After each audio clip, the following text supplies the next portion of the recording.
Max? When I turned around, there stood my ex-wife and a young man. I'm really happy now. Thanks to him, I'm having much more luxurious life than before. And you? Probably just doing some menial part-time job. Making what, about $1,000 a month? That's pitiful. I just gave a non-committal reply and was about to walk away when, my name is Max. I work as a programmer using AI at a major company. The job is demanding, and I often work late into the night. Taking the last train home has become a daily routine. About 3 years after joining the company, I met my current wife, Kim, at a matchmaking party. Kim was working in accounting at a well-known machinery manufacturer. We hit it off and exchanged contact details. After we started dating, Kim would sometimes cook for me. I'm actually quite good at cooking. I gradually became attracted to Kim's domestic nature. I'll make you happy. Please marry me. And so we got married and were supposed to live happily ever after. Once we started living together, Kim's sloppiness became apparent. Kim was good at cooking, but seemed to struggle with tidying up, laundry, cleaning, and other household chores. When we were dating, it seemed she would clean vigorously on the days I was coming over. Lately, I've been coming home late at night and doing the household chores. It's very tough to do household chores with a body worn out from working late. Even when I asked Kim for help, she wouldn't join in, saying, I'm not good at it. Nevertheless, Kim still cooked for me. I liked the meals Kim occasionally made. Everyone has their strengths and weaknesses. Forcing someone to do what they are not good at is cruel and could lead to fights. If I do it, the issue is resolved. There's no need to deliberately create unnecessary problems. Besides, it's outdated to assume that a wife should handle all the household chores in this day and age. I told myself I was happy as long as I could eat delicious food on the weekends. I quit my job. It was sudden. I had never heard her talk about hating her job or having a tough time. Why all of a sudden did something happen? I approached Kim, unable to hide my surprise. Not really. Max, you seemed busy with work, so I didn't say anything, but I've always wanted to be a full-time housewife. Had she been thinking about it all this time? Was it because I was so focused on my work that I hadn't listened to her? Hearing this, I felt guilty. I learned enough. Don't worry.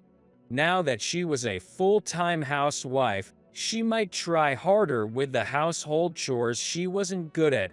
Then my burden would lessen, and I could focus more on my work. But Kim, even as a full-time housewife, hardly did any housework. Since quitting her job, Kim started to be harsh on me. Even as a housewife, I continued to do the housework. Then Kim said we were tight on money, and I was put on an allowance. She wouldn't make lunch for me, and I started getting $5 every morning.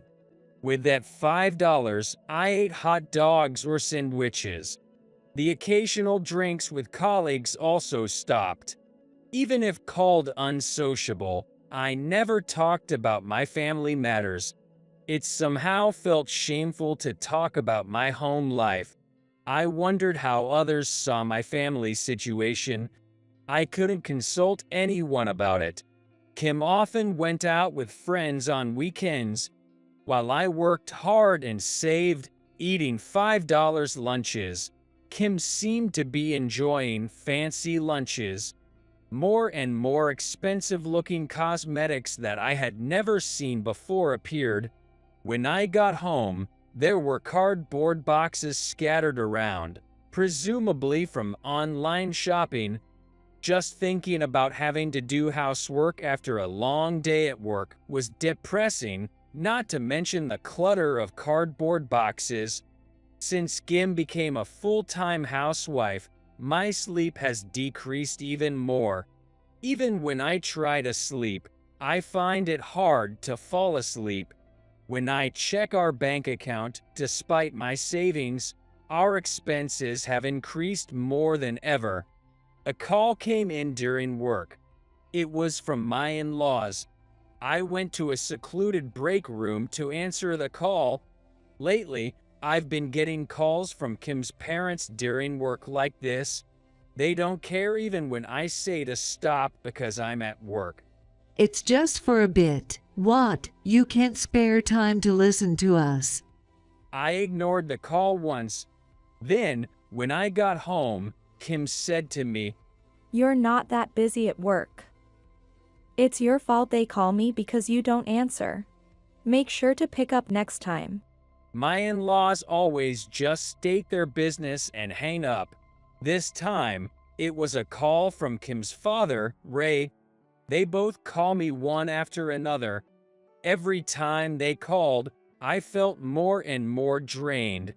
Ray said there was a leak and asked for the roof to be fixed. Wasn't it just fixed for a leak recently? First of all, aren't I the one earning the money? How much more money do they plan to take? You'll be getting a bonus, won't you? Why would they even know that? I could also hear Kim's voice on the other end of the phone. Did Kim tell her parents? They just do whatever they want. In the end, I ended up paying the bill for the repairs. No matter how hard I work late, my earnings are squeezed out by Kim and her parents. I was completely exhausted by these days. Lately, I've started taking naps in the break room at noon. I need to catch some sleep since I can't at night. Not many other employees use this place. It's quiet and my favorite spot, undisturbed by anyone. Lately, even here, Ray would call about money again. Enough is enough. I hung up and let out a big sigh. Was that your dad again? The concerned voice belonged to Sally. It seemed she had overheard a bit of the phone conversation. She had been present a few times when I was on the phone with my in-laws and had started to show concern recently. She works in accounting at this company. We haven't talked much, but rumor has it her family owns a real estate business and she is quite the heiress. However, she never brags about it and is always quiet, hardly ever seen talking with anyone. During lunch breaks, she would come to this break room and eat alone. Eventually, we started talking whenever we saw each other. Being forced to cover your father-in-law's bills is just wrong. Sally stated it plainly. Despite her quiet appearance, Sally was the type who could express her opinions clearly. She also had a strong sense of justice and seemed genuinely concerned about me. It was comforting to have someone who cared. I didn't want to trouble Sally, who cared so much about me, any further. It's okay. Thank you. Sally looked me in the eyes intently and sighed. Why do you always deceive yourself and live this way? Her words surprised me. I hadn't realized it, but I was trying to keep going with my current life. I thought I could handle it as long as I endured the hardships. Even though I knew that my marriage was falling apart. When I returned to the office, my usually bustling department was eerily quiet. Everyone was looking at me and whispering something. The atmosphere in the department felt tense. A senior executive nearby noticed me and approached. You've caused quite a problem. The executive glared at me sharply. I heard that a severe bugs had been found in the system we had recently implemented and handed over to a client, causing important clients' data to be lost. How could this happen? I had checked my part of the program multiple times. It was supposed to be flawless. Was there new bugs somewhere? No, I hadn't heard anything about that. If I had, I would have made corrections. Why could this have happened? I racked my brain trying to clear up the misunderstanding, but my exhausted mind just wouldn't cooperate. Seeing me unable to respond, the executive sighed and said, It's your job. You will have to take responsibility. The executive had already decided it was my mistake. That makes sense. It happened in the area I was responsible for. It's unavoidable. Even so, seeing not a single subordinate defend me made me a bit sad.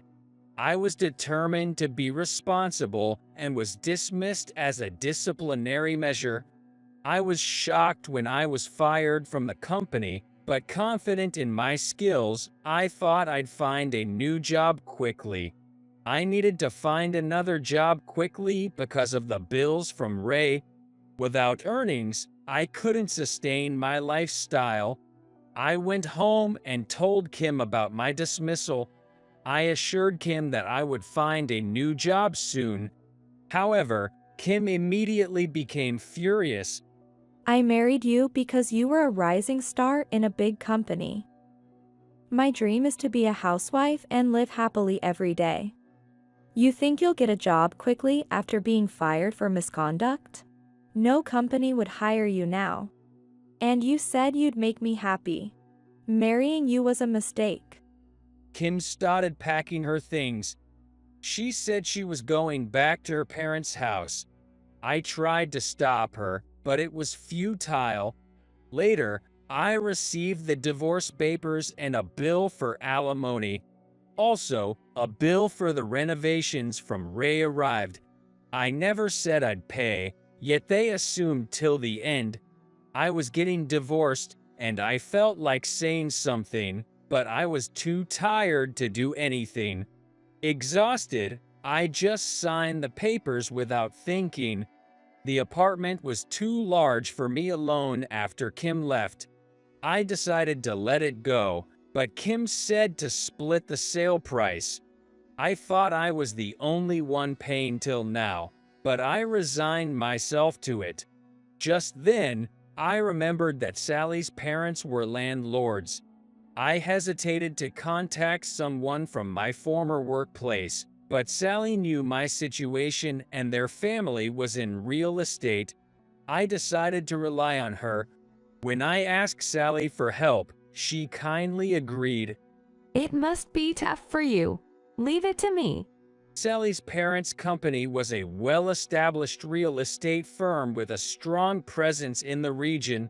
Thanks to Sally's parents, the apartment sold for above the market price. Additionally, they introduced me to a lawyer for free, and as a result, I didn't have to split the sale proceeds with Kim. I had thought Kim would take most of the money, so it was a relief to keep the full amount. I went to thank Sally's parents for their help. To my surprise, Sally's parents thanked me in return. Thank you for being someone Sally can talk to at the company.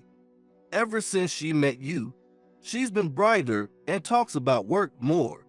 She mentioned you too, saying there's a very dedicated and serious person at work.